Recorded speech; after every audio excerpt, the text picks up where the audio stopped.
Session में, आज की वीडियो में हम आपको उन क्वेश्चंस के आंसर देने वाले हैं जो आपको हमेशा आते हैं अपने माइंड में जब भी आप मैथ्स ओलंपियाड की प्रिपरेशन करने जा रहे हो, राइट? सो डोंट वरी, आपके सारे क्वेश्चंस एंड सारे डाउट्स आज कवर हो जाएंगे. And to solve these doubts we have our most known excellent teacher from Bloomcap, our educator having an experience of so many years, Miss Zoha Khan. Yes, so let's get started with the questions without any delay. So question number 1 is कि जब भी हम अपनी preparation start करते हैं Olympiads के लिए, हमें कौन से पॉइंट्स और कौन सी चीजों को अपने दिमाग में रखना चाहिए, एंड सेकेंडली हमें कौन से टॉपिक से स्टार्ट करना चाहिए. Let's look at the answer. Yes, Ritika ma'am, thank you so much for this opportunity. And yes, students, welcome you all to this session. And this session is going to be very, very important for you. So please watch till the end. And moving towards the question ma'am just asked me.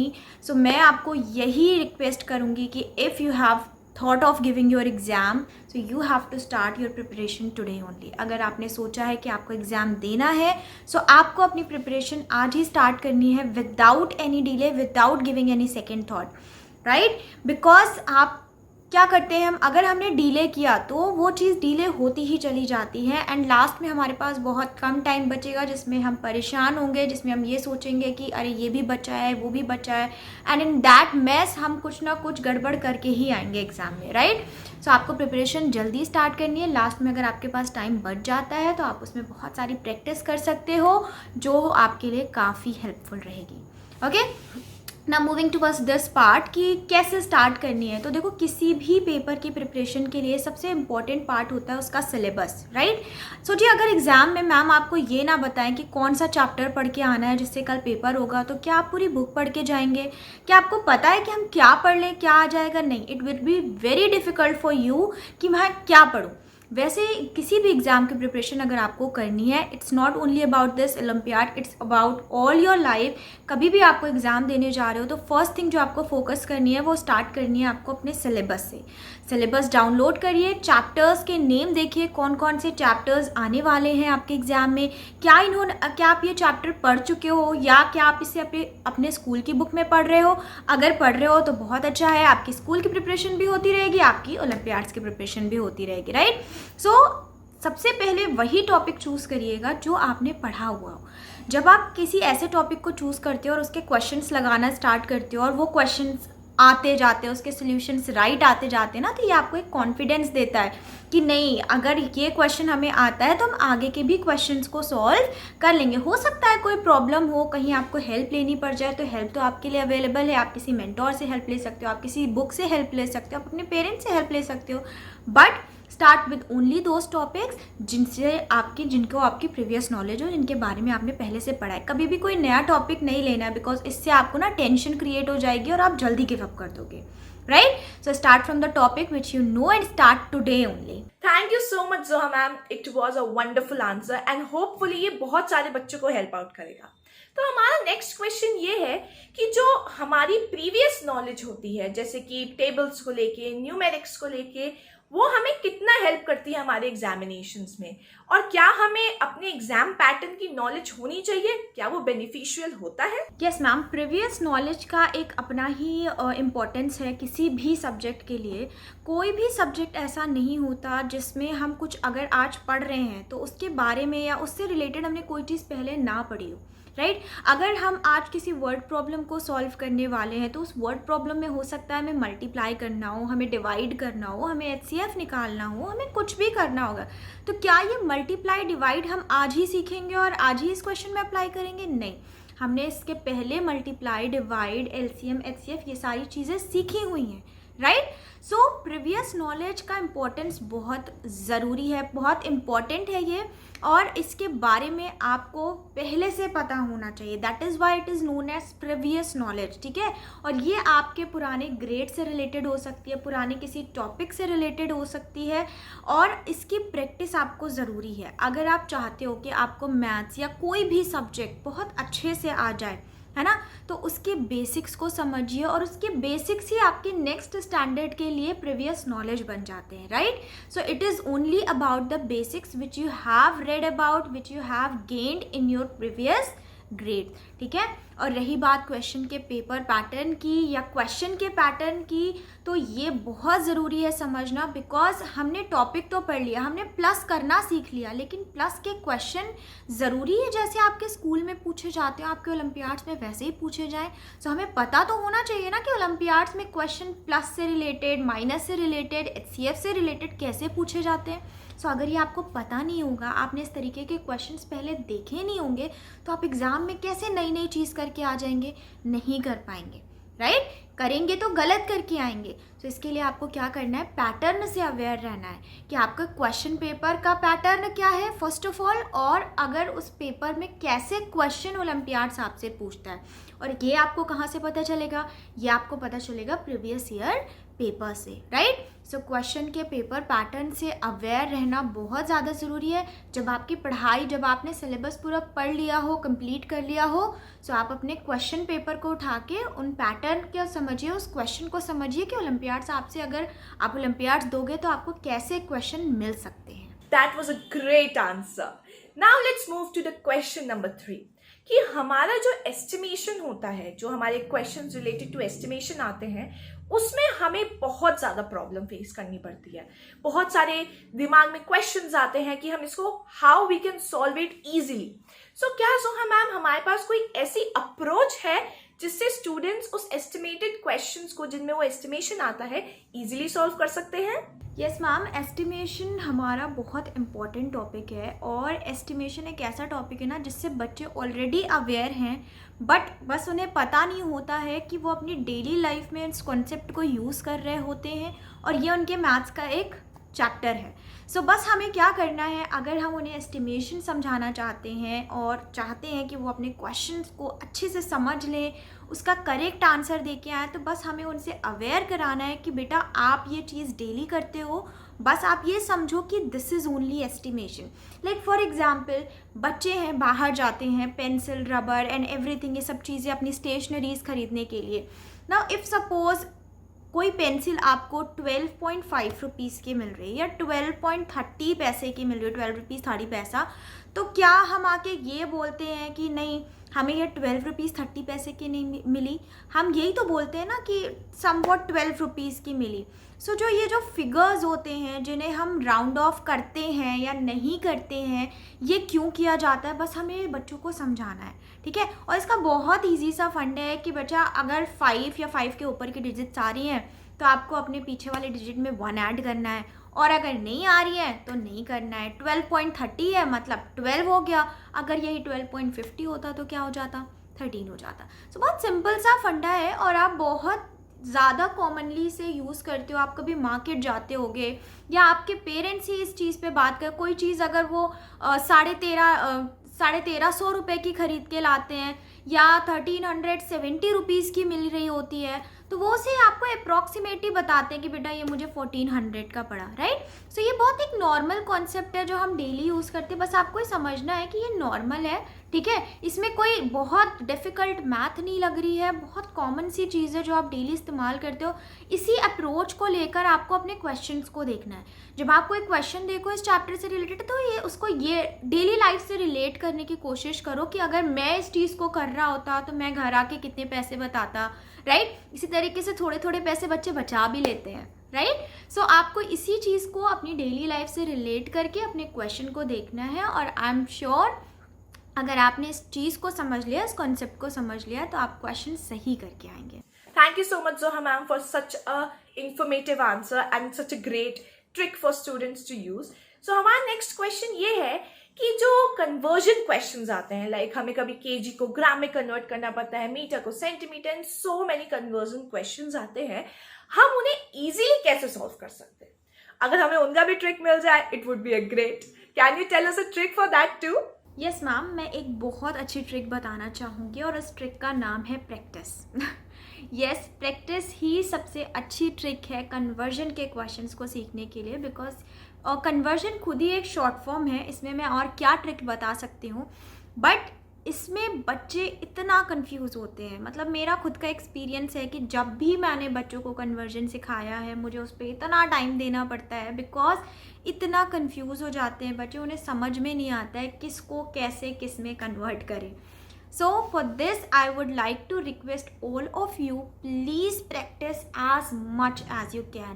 Don't hesitate from practicing. ऐसा मत सोचना कि बस 2 question लगा लिए तो आपको आ गया, ठीक है. 2 चैप्टर को आगे बढ़ने के बाद जब आप फिर से वही चैप्टर के क्वेश्चन कोई दे देगा ना, आप पक्का भूल चुके होंगे. सो आपको प्रैक्टिस टाइमली करनी है कन्वर्जन की, तब तक करनी है जब तक आपको खुद ना लगने लगे कि नहीं अब कोई भी क्वेश्चन आ जाए मैं कर लूँगा, राइट.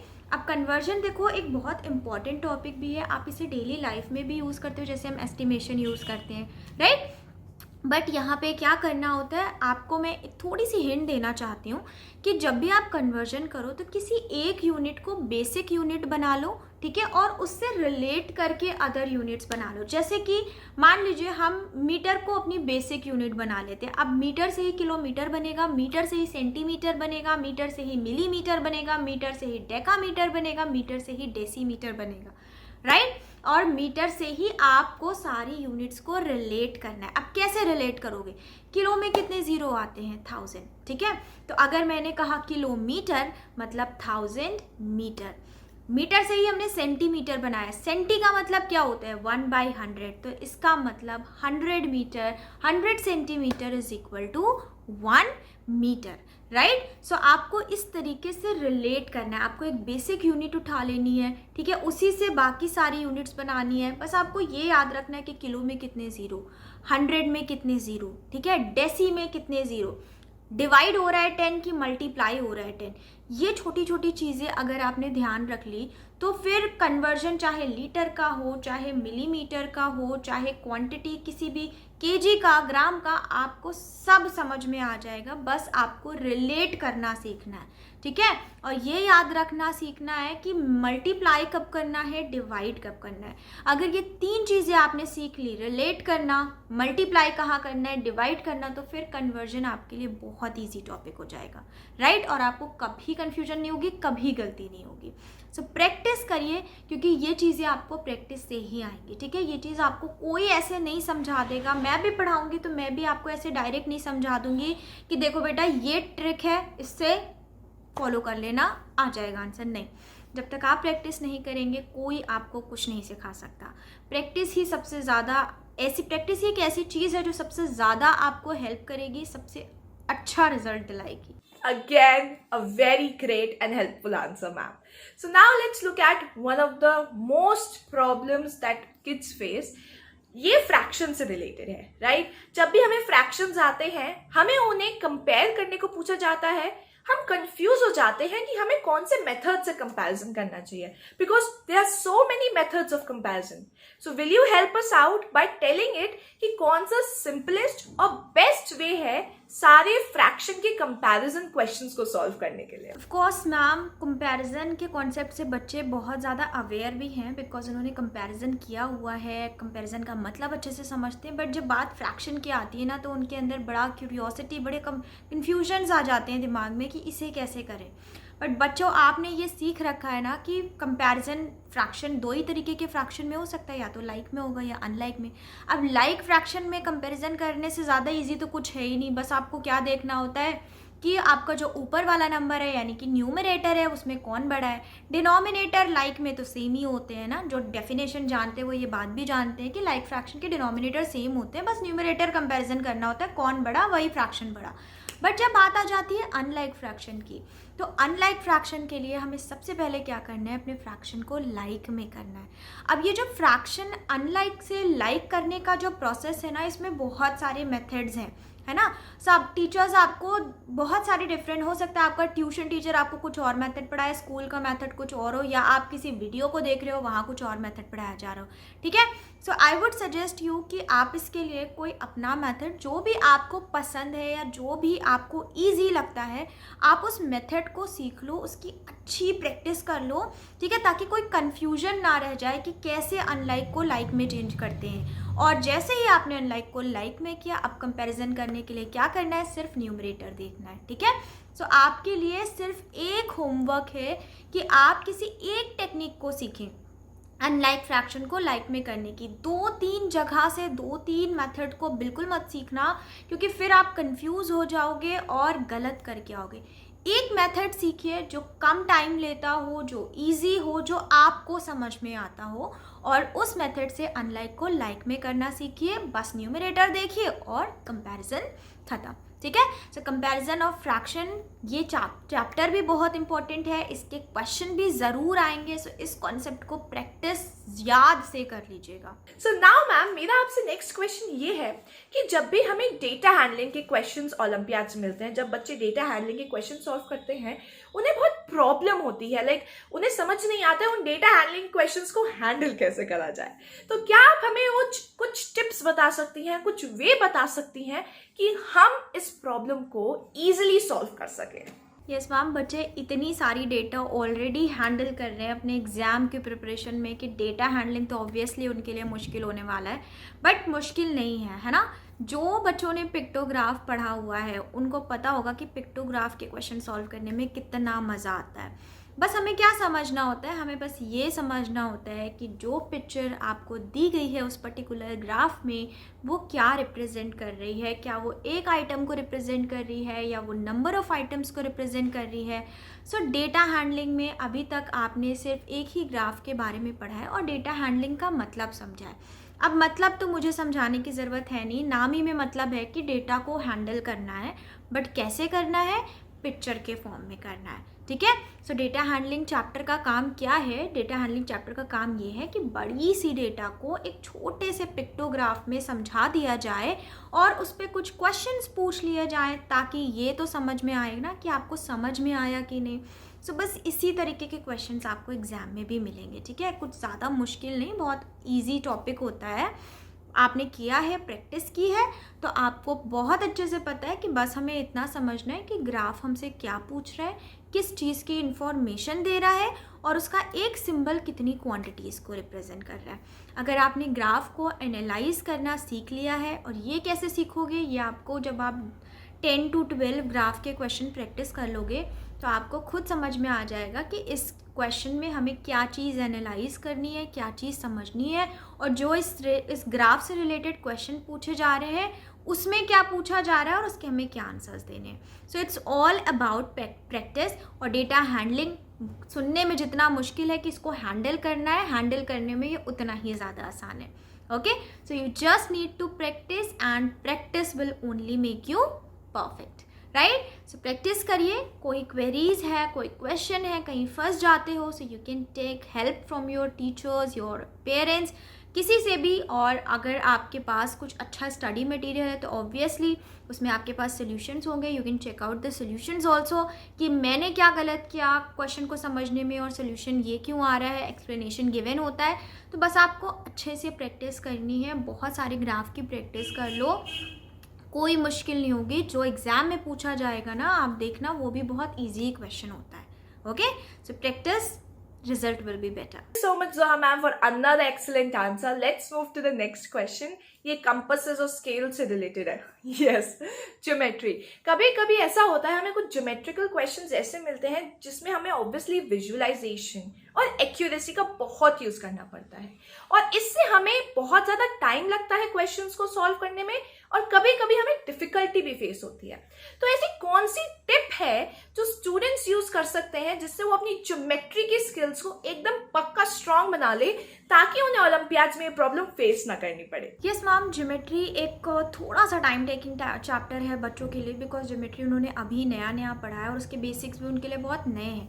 बट हर चीज़ नई है तो इसका ये मतलब नहीं होता कि वो टफ होती है। बच्चे ये बात जानते हैं कि ज्योमेट्री बहुत ईजी टॉपिक भी है, ठीक है, क्योंकि अगर आपने इसकी बेसिक्स को समझ लिया, इसमें जो छोटे छोटे कॉन्सेप्ट्स आते हैं कि लाइन क्या होती है, एंगल क्या होते हैं, डिफरेंस क्या है लाइन सेगमेंट में, रे किसे कहते हैं, सेंटर क्या होता है, कितने टाइप के शेप्स होते हैं, सो ये सारी चीज़ें बच्चों ने पढ़ ली है। बस आपको क्या करना है, इनका रिवीजन टाइमली करते रहना है, बिकॉज अगर आप टाइमली रिवीजन नहीं करोगे ना तो आप बेसिक को भूल जाओगे, और जब आप बेसिक भूल जाओगे तो जब एग्ज़ाम में कोई क्वेश्चन आपको मिलेगा तो फिर वो आपको मुश्किल लगने लगेगा, ठीक है। बट ज्योमेट्री एक ऐसा टॉपिक है जो बहुत ईजी है। जब आप पढ़ोगे ना तो आपको बड़ी एक्साइटमेंट भी होगी, आपको नए नए शेप्स जानने को मिलेंगे, शेप्स बनते कैसे हैं, ठीक है, मेजरिंग कैसे की जाती है। अब देखो वहाँ एग्जाम में ये तो नहीं पूछा जा सकता कि आप 7 सेंटीमीटर की लाइन बनाओ, बिकॉज ऑब्जेक्टिव पेपर है, बट लाइन बना के ये तो पूछा जा सकता है ना कि कितने सेंटीमीटर की है। सो ये आपको कंपास कैसे यूज़ करना है, डिवाइडर कैसे यूज़ करना है, स्केल की मार्किंग कहाँ से कहाँ तक रखनी है, लेफ्ट साइड पे ज़ीरो रखना है कि राइट, ये सारी चीज़ें ना आपको पहले से सीखनी पड़ेंगी। तो जो बेसिक है इन्हीं को बेसिक कहा जाता है, ठीक है, जो छोटी छोटी चीज़ें होती हैं इन्हीं को बेसिक्स कहा जाता है। तो इन बेसिक्स पे आपको वर्क करना है, इनकी अच्छी नॉलेज रखनी है, और अगर आप अच्छे से पढ़ के जाओगे, रिविज़न करके जाओगे, तो आई एम प्रिटी श्योर कि कोई क्वेश्चन ऐसा नहीं होगा जो आपको टफ लगेगा या आपको स्किप करना पड़ेगा। Again, a brilliant answer. Thank you so much, Zoha ma'am, and it was very helpful. Let's move to the next question. ये क्वेश्चन एक्चुअली मेरी तरफ से भी आप समझ लीजिए, सिर्फ स्टूडेंट्स की तरफ से नहीं। जब भी हमें HCF एंड LCM फाइंड करना होता है, today we have so many tricks, बहुत सारी ट्रिक्स बताई जाती हैं HCF और LCM को सिंपली फाइंड आउट करने के लिए, बट उसका एक ट्रेडिशनल मेथड भी होता है। तो उन दोनों में से कौन सा बेस्ट ऑप्शन है स्टूडेंट्स के लिए? क्या उन्हें उन ट्रिक्स के साथ ही अपने क्वेश्चंस को सॉल्व करना चाहिए या उन्हें ट्रेडिशनल मेथड के साथ जाना चाहिए? Please give us your opinion. Ma'am, competition की जब बात करते हैं ना, तो मैं इस फेवर में नहीं हूँ कि आप बेसिक मेथड को यूज़ करो या ट्रेडिशनल मेथड को यूज़ करो। द रीज़न इज़ कि बेसिक और ट्रेडिशनल मेथड जो होते हैं ना, ये आपका बहुत ज़्यादा टाइम ले लेते हैं, और किसी भी कॉम्पिटिटिव एग्ज़ाम में ये एक्सपेक्ट किया जाता है कि आप ज़्यादा क्वेश्चन कम टाइम में सॉल्व करो, ठीक है। सो ओलंपियाड्स भी एक कॉम्पिटिटिव एग्जाम है, ये भी आपसे यही एक्सपेक्ट कर रहा होगा कि आप ज़्यादा से ज़्यादा क्वेश्चन कम टाइम में करिए। तो अगर आप अपने ट्रेडिशनल मेथड से सॉल्व करने जाओगे, आपको क्वेश्चंस के सोल्यूशन में ज़्यादा टाइम देना पड़ेगा, तो आप कम क्वेश्चन अटेम्प्ट करके आएंगे। और वहीं कोई बच्चा हो सकता है उसने बहुत अच्छी प्रैक्टिस कर रखी हो, वो ज़्यादा क्वेश्चन अटेम्प्ट कर ले, ठीक है। सो क्या करना है, आपको ट्रिक्स सीखनी पड़ेंगी। देखो, बेसिक मेथड एक अलग मेथड है, ये ज़रूरी नहीं है कि हर बच्चा ट्रिक सीख ही ले। आप बेसिक से करना चाहते हो करो, बट बेसिक में आप इतनी प्रैक्टिस कर लो कि आपका जो टाइम है क्वेश्चन को सॉल्व करने का वो रिड्यूस हो जाए, तब आप बेसिक से भी क्वेश्चन को सॉल्व कर सकते हो। बिकॉज वहाँ पे आपको ये नहीं देखा जा रहा है, वहाँ पे आपको सिर्फ टिक करके आना है। सो टीचर ये नहीं देख रहा कि आपने बेसिक से सॉल्व किया था, आपने ट्रिक लगाई थी, आपने किसी से पूछ के सॉल्व कर लिया था, ऑब्वियसली, ठीक है। तो आपको क्या करना है कि आपको सिर्फ ज़्यादा क्वेश्चन कम टाइम में अटेम्प्ट करने। अगर आप बेसिक में ही इतनी अच्छी प्रैक्टिस कर सकते हो, go for it, but I will suggest you to follow tricks. क्योंकि ट्रिक्स क्या चीज़ होती है ना, ट्रिक्स आपके हर कोई भी 4 स्टेप का जो क्वेश्चन होगा ना, हो सकता है उसे एक स्टेप में सॉल्व करते हैं, है ना।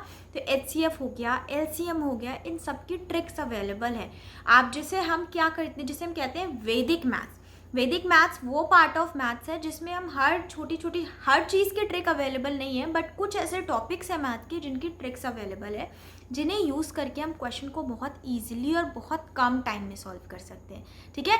तो HCF LCM के लिए बेटा आई विल सजेस्ट कि आप सब लोग ट्रिक सीख लो, और ये बहुत ईजी है, बहुत मुश्किल नहीं होती, ट्रिक्स बहुत ईजी होती हैं, बस उन्हें टाइम के साथ प्रैक्टिस करना पड़ता है और याद रखना पड़ता है। बिकॉज अगर आप प्रैक्टिस नहीं करोगे ना, तो ट्रिक्स जितनी जल्दी समझ में आती है ना, उतनी जल्दी दिमाग से गायब भी हो जाती हैं, राइट। सो आप ट्रिक्स की प्रैक्टिस करो, देखो यूट्यूब पे आपको बहुत सारे लोग बहुत अलग अलग तरीके की ट्रिक्स बताएंगे, उन ट्रिक को फॉलो करो जो आपको समझ में आ रही हो, जो आपको ईजी लग रही हो, और जो आप कम टाइम में निकाल ले रहे हो, ठीक है। सो HCF LCM की ट्रिक्स को ज़रूर लर्न कर लीजिए, ये आपके एग्ज़ाम के लिए अभी के लिए भी हेल्पफुल है और फ्यूचर में भी बहुत हेल्पफुल होगी, बट स्कूल में हेल्पफुल नहीं है, ठीक है। तो स्कूल में कभी ट्रिक लगा के मत आना, टीचर कट कर देगा क्वेश्चन को, ओके। वहाँ पे आपको बेसिक मेथड ही यूज़ करना है, बिकॉज वहाँ पे आपको स्टेप्स दिखाने होते हैं कि आपने कैसे किया, बट ऑब्जेक्टिव में तो दिखाने नहीं है, तो यहाँ पे तो ट्रिक लगाई जा सकती है, right. Wow, I am stunned by your answer, ma'am. It was such an amazing answer and very helpful. Now let's move to the next question, ma'am. कि हमें जब भी अपनी मैथ्स ओलंपियाड की प्रिपरेशन करनी चाहिए, क्या हमें सिर्फ एक ही स्टडी मटेरियल या एक ही बुक से स्टिक करना चाहिए, या हमें बहुत सारी बुक्स को रेफर करना चाहिए डिफरेंट थिंग्स के लिए? एंड क्या रोल है प्रीवियस ईयर्स के सैम्पल पेपर्स का? क्या वो एक सिग्निफिकेंट रोल प्ले करते हैं ओलंपियाड प्रिपरेशंस में?